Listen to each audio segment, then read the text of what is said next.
Ya. Ya, Pak Dr. Iqbal Mukhtar ada? Oh ini, alhamdulillah. Semoga tadi sudah mengikuti Pak Dok. Mungkin kami silakan ke Pak Dr. dari jauh-jauh. Sebagai narasumber ya, silakan.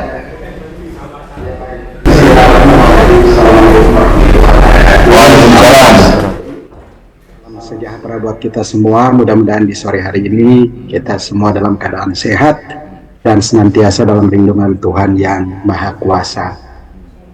Yang saya hormati dan saya banggakan Pak Mursalin, kemudian di sini juga ada Pak Marwan Batubara, yang saya hormati Pak Marwan Batubara, kemudian juga di sini ada Pak Ghazali selaku presenter sebentar yang akan membawakan presentasi. Kemudian di sini juga ada Dr. Adib, sayang beliau tidak bisa hadir pada sore hari ini. Kemudian juga di sini ada Pak Prof. Antoni. Saya ada Dr. Iqbal. Ya, kemudian Dr. Adib ada ya? Ada, cuma nggak bisa apa mungkin ya. Oh iya, maaf Bang Adib ya. Kemudian juga di sini ada Prof. Antoni Budiawan, kemudian Dr. Paulus dari PDGI, beliau ini orang yang sangat militan ya. Kemudian Pak Ghazali dan semua teman-teman sekalian termasuk Bang Bahar. Terima kasih atas kesempatan yang diberikan.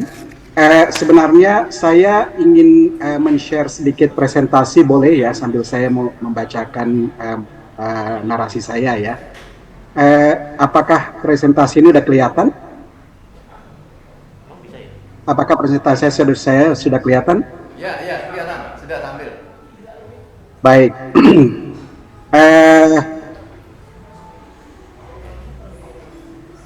Saya kira yang pertama, kalau kita ingin berbicara tentang RUU Kesehatan ini, kesan yang pertama itu adalah bahwa RUU ini terlalu dipaksakan. Kenapa terlalu dipaksakan? Karena sebenarnya RUU Kesehatan ini sangat minim urgensi. Jadi kita tidak melihat adanya urgensi yang signifikan di balik RUU Kesehatan ini. Ceritanya sebenarnya begini. Draft RUU ini itu tiba-tiba muncul itu pada bulan Oktober yang lalu. Jadi tiba-tiba saja muncul draft yang jumlahnya itu halamannya hampir 500 halaman. Kemudian setelah ada diskursus, terjadi diskusi dan kontroversi, kemudian draft ini berubah berkali-kali. Sempat dicatat perubahannya itu terjadi 4 kali. Jadi ada 4 versi draft RUU yang muncul dalam waktu beberapa bulan. Nah, dalam waktu 6 bulan, draft RUU ini itu tiba-tiba menjadi draft formal RUU yang katanya akan segera disahkan dalam waktu beberapa hari mendatang. Informasi yang beredar bahwa ada kemungkinan RUU ini akan disahkan pada tanggal 16 sampai 18 Mei, wallahu a'lam ya.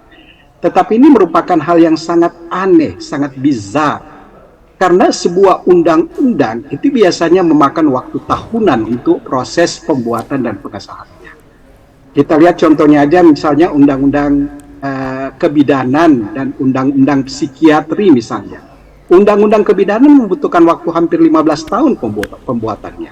Demikian pula dengan undang-undang psikiatri.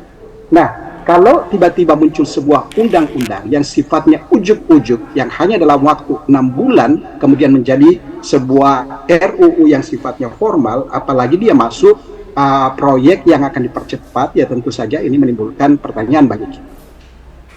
Pertanyaannya berikutnya adalah inisiatif siapa sebenarnya RUU ini? Nah, sejak dari awal itu terjadi tuding-menuding antara berbagai institusi terkait siapa yang membuat undang-undang ini. Ketika pertama draft ini muncul, DPR mengatakan bahwa ini dibuat oleh Kemenkes. Sementara Kemenkes ketika ditanyakan, itu mengatakan bahwa ini bukan kita yang buat, ini adalah inisiatif DPR. Jadi bayangkan, genesisnya aja kita tidak tahu ini asalnya dari mana.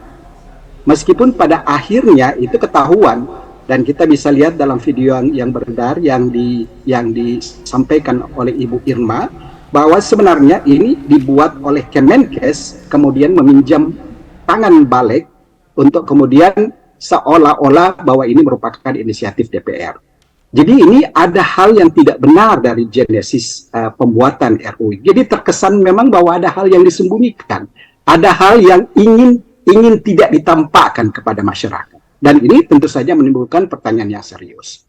Nah, kemudian pemerintah ditanya, kira-kira apa alasannya untuk membuat undang-undang ini? Katanya omnibus itu dibuat karena ada sebuah situasi di mana terdapat undang-undang yang sifatnya kompleks dan hyper regulated. Jadi seolah-olah bidang-bidang kesehatan ini itu memiliki undang-undang yang sangat kompleks, sangat redundant, dan sangat hyper regulated. Nah, ini tentu saja menimbulkan pertanyaan bagi kita. Kenapa? Karena kalau kita bandingkan dengan Undang-Undang Cipta Kerja memang, Undang-Undang Cipta Kerja itu menggabungkan hampir 79 undang-undang, di mana undang-undang yang ada ini kebanyakan heterogen. Nah, ketika kita berbicara tentang RUU Kesehatan, ini hanya akan menggabungkan meniadakan atau mengkompilasi 9 dari 10 atau 10 undang-undang, yang kebanyakan undang-undang ini sifatnya homogen. Dan sepanjang yang kita tahu selama ini, itu tidak ada redundancy, tidak ada pertentangan, tidak ada konflik antara undang-undang satu dengan undang-undang lain. Makanya kemunculannya ini memunculkan pertanyaan serius. Ini sebenarnya apa yang ada di balik RUU ini? Kemudian ketika muncul, kita tidak tahu, sebagaimana tadi disebutkan oleh Dr. Paulus, naskah akademiknya itu tidak jelas. Dan sampai sekarang kita tidak tahu siapa yang berada di balik pembuatan undang-undang ini. Siapa yang membuatnya? Apakah mereka memiliki kapabilitas dalam berbicara terkait produk-produk hukum kesehatan? Mereka memiliki kapabilitas berbicara tentang pendidikan kedokteran? Apakah mereka memiliki kapabilitas untuk berbicara tentang public health issue? Itu tidak ada. Sampai sekarang pun kita tidak jelas yang membuat naskah akademik ini siapa. Belum lagi kalau kita berbicara tentang aspek filosofis, aspek yuridis, aspek sosial yang mesti ada pada sebuah undang-undang, itu ternyata tidak ada sama sekali. Sampai saat ini kita tidak mengetahui aspek-aspek ini. Dan yang paling tidak mengenakan dan menurut saya itu adalah organisasi formal profesi yang sebenarnya diakui oleh negara yang memiliki kepentingan sangat krusial di dalam undang-undang ini karena mereka merupakan provider. Seperti Ikatan Dokter Indonesia, PDGI, PPNI, IAI, itu tidak dilibatkan dalam proses pembuatan undang-undang ini. Menurut saya ini merupakan hal yang sangat aneh. Bagaimana bisa sebuah stakeholder yang akan menjadi provider untuk eksekusi undang-undang ini, itu ternyata tidak dilibatkan di dalam pembuatan undang-undang. Walaupun at the end, itu ada beberapa public hearing yang mengundang mereka, tetapi itu pun undangannya itu tidak serius. Sekarang diundang, kemudian dipisah-pisah, diminta untuk memberikan masukan, dan masukannya pun ternyata tidak diterima. Sebagai contoh, saya memberikan secara sederhana aja, bahwa 5 organisasi profesi ini tetap meminta bahwa cukup 1 OP yang ada bagi setiap profesi. Itu adalah permintaan yang mutlak. Tetapi apakah ini diakomodir oleh pemerintah? Enggak kan? Nah, ini menurut saya sangat lucu.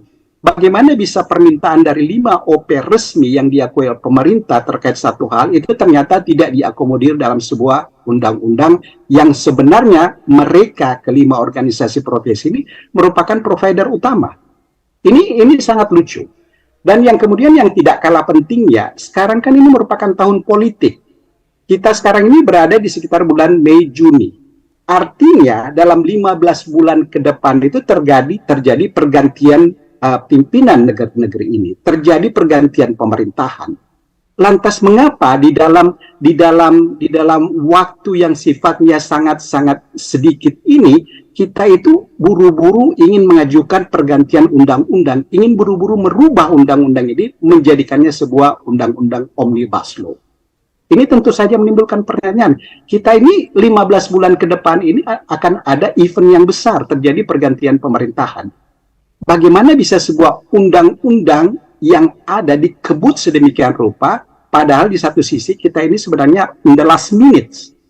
Ini kemudian yang menimbulkan pertanyaan terkait RUU Kesehatan ini, dan kemudian kita menganggap bahwa ini bukan hanya minim urgensi, tetapi juga sangat dipaksakan. Kemudian, kalau kita lihat, Omnibus Law ini, itu namanya juga Omnibus Law. Dan tentu saja pemikiran kita bahwa ini adalah merupakan sebuah undang-undang yang akan mengcover multi-profession, multi-scope, dan multi-role. Dan kita berharap bahwa undang-undang ini adalah merupakan everything. Tetapi tampaknya tidak. Undang-undang ini hanya menyebutkan hal-hal yang sangat prinsipal terkait berbagai multidimensi di bidang kesehatan.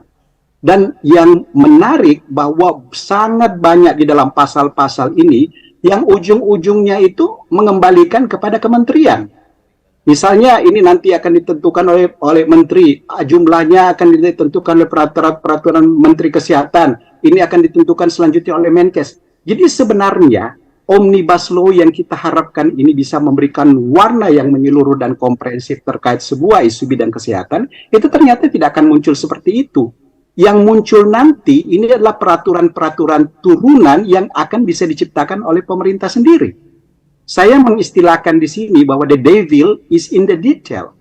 Kita di sini bertengkar tentang Omnibus Law yang merupakan pasal-pasal yang sifatnya generik, tetapi ketika pasal-pasal generik ini mau diimplementasikan, itu akan muncul aturan-aturan turunan yang ini hanya bisa dibuat oleh pemerintah. Nah, ini merupakan permasalahan yang sangat serius. Kemudian RUU Kesehatan ini akan menghapus berbagai undang-undang lain, sementara undang-undang tersebut itu masih berusia beberapa tahun. Ada kesan bahwa kita tergesa-gesa dalam hal ini. Jadi coba bayangkan ya, undang-undang kebidanan itu yang dibuat selama 15 tahun, dibuat dengan keringat, tetesan keringat, darah, dan upaya yang sangat serius, itu kemudian akan dihapus. Padahal undang-undang ini baru diundangkan tahun 2019. Tiba-tiba akan dihapus. Coba kita bisa bayangkan betapa banyak resources, betapa banyak financial aspek yang kita hambur-hamburkan hanya untuk sekedar mencari sebuah RUU kesehatan yang baru. Nah, saya di sini terkait dengan bidang profesi kedokteran, maka saya akan mencoba untuk menelisik beberapa aspek terkait konten RUU Kesehatan ini yang menurut saya itu tidak relevan. Yang pertama, bahwa di dalam RUU Kesehatan ini, kalau kita utak-atik kontennya, itu tampak jelas bahwa Kementerian Kesehatan ingin memonopoli semua peran yang ada di dalam domain kesehatan. Menteri Kesehatan akan menjadi penentu hampir semua domain kesehatan mulai dari hulu ke hilir. Jadi misalnya saya memberikan contoh, standar pendidikan mereka akan menentukan, pelayanan kesehatan mereka akan menentukan, administrasi mereka akan menentukan, termasuk SKP. Bayangkan, SKP ini kan merupakan pendidikan berkelanjutan bagi dokter. Yang mana karena ini merupakan pendidikan berkelanjutan yang sifatnya sangat profesional, sangat spesifik, mestinya ini dilakukan oleh organisasi profesi atau at least oleh kolegium. Tetapi ternyata ini akan masuk ke pemerintah. Mereka akan mengambil semua peran ini. Jadi KKI itu akan berada di bawah pemerintah. Kolegium itu direncanakan akan dibawa Menteri Kesehatan. Sebagaimana KKI juga. KKI akan berada di bawah Kementerian Kesehatan. Padahal sekarang saat ini KKI itu merupakan lembaga independen di bawah presiden. Ini nanti akan di-packing semua dan kemudian dimasukkan di bawah Kementerian Kesehatan. Jadi mereka akan mengambil semua. Bayangkan aja, nggak usah jauh-jauh, SKP aja yang merupakan sebuah standar yang dilakukan oleh para profesional ini untuk menambah ilmu, itu akan diambil alih oleh Kementerian Kesehatan bekerja sama dengan Pemda. Ini tentu saja sangat aneh. Coba kita lihat di negara-negara lain di seluruh dunia, apakah memang ada yang model seperti ini? Rata-rata di negara lain, SKP itu dilakukan oleh organisasi profesi atau provider yang direcognize, bukan oleh pemerintah. Bagaimana bisa pemerintah mengambil hal-hal yang sifatnya sangat spesifik seperti SKP ini? Saya melihat bahwa upaya pemerintah untuk mengambil alih semua peran ini sebenarnya merupakan sebuah sinyal bahwa pemerintah kembali kepada centralization. Mereka kembali ke masa lalu, masa di mana segala sesuatu itu decentralized oleh mereka. Nah, ini yang menurut saya sangat tidak tepat. Kemudian yang kedua, kita semua tahu, sebagaimana tadi yang disebutkan oleh Pak Marwan dan Pak Januar, bukan hanya ada kesan, tetapi sangat kentara sangat kelihatan bahwa pemerintah dalam hal ini Kementerian Kesehatan melakukan marginalisasi profesi.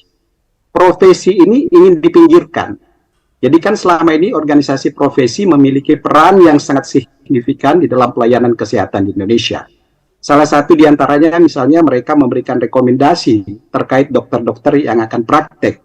Mereka akan melakukan scrutinizing, melihat bagaimana aspek etik, aspek administrasi, aspek kredensial dari dokter-dokter ini, kemudian dokter-dokter ini diberikan rekomendasi untuk dapat praktek.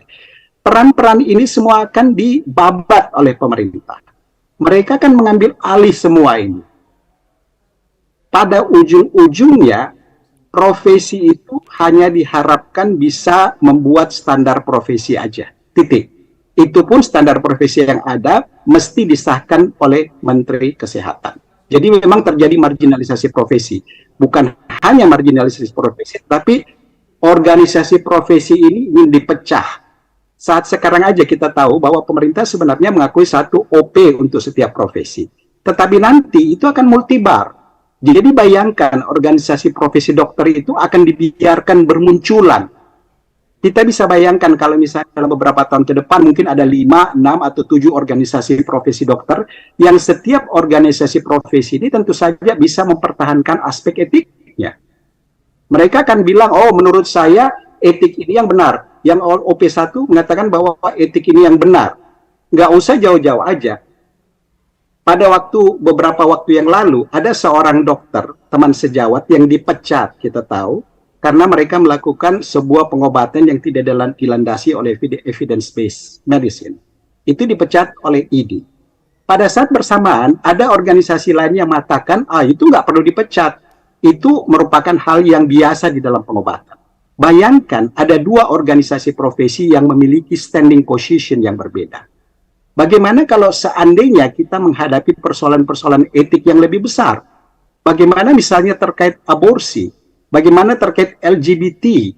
Bagaimana terkait persoalan misalnya kita meminta uang dari retailer dan sebagainya? Ini akan menimbulkan konflik of interest yang sangat besar dari berbagai organisasi profesi yang ada. Dan kelihatannya pemerintah oke-oke aja. Maksud saya Kementerian Kesehatan justru ini yang mereka lakukan. Kemudian yang ketiga, sebagaimana tadi telah disebutkan, bahwa Menteri Kesehatan di dalam berbagai kesempatan sebelumnya selalu mengungkapkan bahwa kita akan memberi anggaran 20% bidang kesehatan. Kita akan mengalokasikan APBD itu 20% itu untuk bidang kesehatan. Kemudian di dalam draft RUU ini itu muncul alokasi anggaran yang besarnya 10%. Jadi dari itu 10%. Tetapi ketika dikembalikan kepada pemerintah dalam hal ini Kementerian Kesehatan, nilai 10% ini kemudian hilang. Jadi tidak ada sama sekali. Jadi di negeri ini dengan menggunakan Omnibus Law ini kita tidak pernah tahu berapa nominal anggaran kesehatan yang didedikasikan untuk bidang kesehatan. Coba bisa dibayangkan kalau ini Omnibus Law ini berlaku dan akan berjalan mungkin sekitar 10 atau 20 tahun ke depan, kita tidak punya standar, kita tidak punya benchmark untuk mengetahui berapa anggaran kesehatan yang bisa diberikan oleh pemerintah kepada masyarakat, kepada kita. Kalau misalnya pemerintah ingin memberikan 1%, nggak ada yang bisa larang, karena itu kan memang tidak termaktub di dalam RUU Kesehatan. Kalau mereka hanya ingin memberikan 2%, nggak ada masalah. Siapa yang mau protes? Padahal sebenarnya minimal 5%. Minimal 5%. Itu negara Afrika 5%. Nah, ini yang menjadi permasalahan. Kemudian, ini STR seumur hidup. STR seumur hidup itu adalah merupakan surat tanda registrasi bagi seorang dokter. Bukan dulu, saat sekarang ini, STR itu berlaku setiap 5 tahun. Jadi setiap 5 tahun dokter itu harus memverifikasi sejumlah dokumen untuk membuktikan bahwa mereka layak untuk melanjutkan praktek. Nah ini ternyata akan di-cut. Jadi dokter akan diberikan STR itu seumur hidup, tidak ada update. Jadi coba bisa dibayangkan kalau misalnya ada seorang dokter yang katakanlah karena kondisi fisik atau psikisnya tidak memungkinkan, tidak ada perubahan di dalam STR mereka. Kalau mereka berpindah dari satu alamat ke alamat lain, itu tidak ada update STR. Atau katakanlah mereka mengalami perubahan kualifikasi dari dokter umum menjadi dokter spesialis atau dokter spesialis menjadi dokter super spesialis, itu tidak ada update. Bagaimana bisa ini terjadi di dalam sebuah sistem kesehatan di negeri ini? Nah, itu terkaitan dengan SDR. Sekarang kita lihat lagi, misalnya berapa menit Pak? 4 menit, 3 menit, 4 menit. Oke, baik. Kalau begitu saya singkat aja. Kemudian pemerintah sekarang ingin menggunakan hospital base. Kita tahu bahwa saat ini pendidikan dokter spesialis di Indonesia itu menggunakan university base. Pemerintah ingin memacu jumlah dokter spesialis itu tanpa mempertimbangkan quality assurance. Dan ini disebutkan pada pasal 183. Jadi rumah sakit yang ada itu, ya, yang jumlahnya saat ini sekitar 3 ribuan, itu diharapkan bisa menjadi tempat pendidikan dokter spesialis. Permasalahannya, pemerintah tidak pernah lihat bahwa sebenarnya untuk mendidik dokter spesialis itu ada standar, ada logbook, ada standar kriteria yang harus digunakan. Misalnya rasio antara dosen dengan siswa, rasio antara konsultan dengan PPDS itu mestinya ada. Berapa jumlah pasien yang akan dilihat setiap hari, berapa jumlah pasien yang akan diperiksa, berapa demonstrasi yang harus dilakukan. Kalau misalnya kita menciptakan kondisi seperti ini, maka kita akan menciptakan dokter tanpa quality assurance. Jadi dokter spesialis akan diproduksi dalam jumlah banyak, tapi tidak ada quality assurance-nya. Dan ini yang akan diterjunkan ke masyarakat, melayani masyarakat. Kemudian, rumah sakit. Ada pada pasal 187 yang menyebutkan bahwa rumah sakit tidak dapat dituntut jika ia melakukan upaya menyelamatkan nyawa manusia. Pertanyaannya, apa dimaksud dengan menyelamatkan nyawa manusia? Semua yang dilakukan di rumah sakit itu adalah menyelamatkan nyawa manusia. Mulai dari tindakan yang sederhana sampai yang tindakan kompleks sebenarnya itu merupakan bagian dari menyelamatkan nyawa manusia. Sehingga dalam hal ini rumah sakit diberikan imunitas untuk tidak dapat dituntut. Dan sebaliknya yang harus dituntut itu adalah dokter. Dokter kalau melakukan kesalahan diancam pidana sebanyak 3-5 tahun. Coba bayangkan, jadi seorang dokter yang berusaha untuk menolong pasien itu bisa diancam, dikenakan ancaman pada pasal 462, dia bisa dipenjarakan 3-5 tahun. Nah, saya kira mungkin yang terakhir ya, jadi saya kira saya mempersingkat aja. Kemudian di dalam RUU ini diberikan kemudahan bagi dokter asing untuk masuk di Indonesia. Nah, yang menarik, sementara RUU Omnibus ini sementara dibahas saat ini di DPR, tiba-tiba beberapa minggu lalu keluar Permenkes. Permenkes ini memudahkan dokter asing masuk di Indonesia.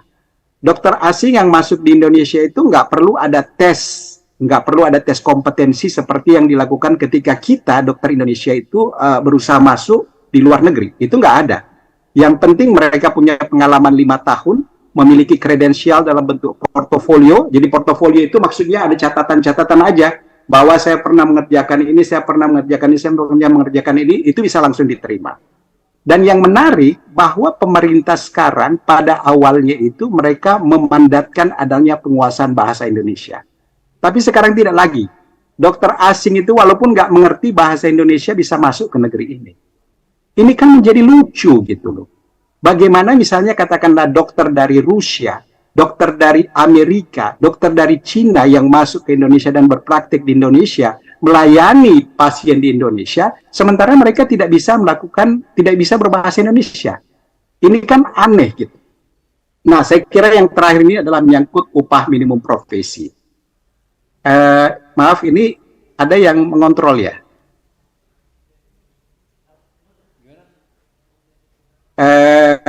Maaf, ini. Nah, sekarang yang terakhir adalah terkait upah minimum profesi. Ada satu hal yang pemerintah selalu gembar-gemborkan, bahwa mereka ingin memperhatikan kesejahteraan dokter. Tetapi bapak-bapak dan ibu-ibu yang saya hormati, apa yang dikatakan pemerintah itu sifatnya adalah lip service. Ya. Kenapa saya mengatakan lip service? Karena sampai sekarang pemerintah tidak pernah menetapkan upah minimum profesi bagi dokter. Dokter itu dibiarkan berjibaku Dokter itu dibiarkan berjibaku, berkompetisi dengan teman-teman dokternya yang lain. Tidak ada upah minimum profesi. Bahkan sekarang sekedar informasi, banyak teman-teman dokter yang gajinya itu di bawah 3,5 juta. Bentar ya.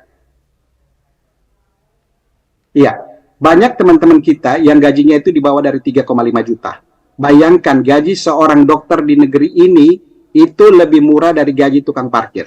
Dan pemerintah tidak turut mencampur tangan di dalam upaya men-set up benchmark bagi penghasilan dokter ini. Jadi dokter dibiarkan berkompetisi satu dengan lainnya. Siapa yang kuat, siapa yang banyak kemampuannya untuk berkomunikasi, itu nanti yang bisa banyak mendapat pasien. Salah satu penyebab terjadinya kekurangan dokter di Indonesia karena maldistribusi. Dan maldistribusi ini karena tidak adanya kesejahteraan yang memadai bagi dokter di Indonesia.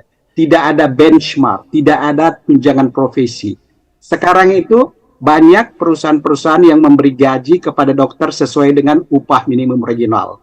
Jadi karena satu daerah UMR-nya itu 3,5 juta, maka dokter ditawarkan sekitar 3,5 juta.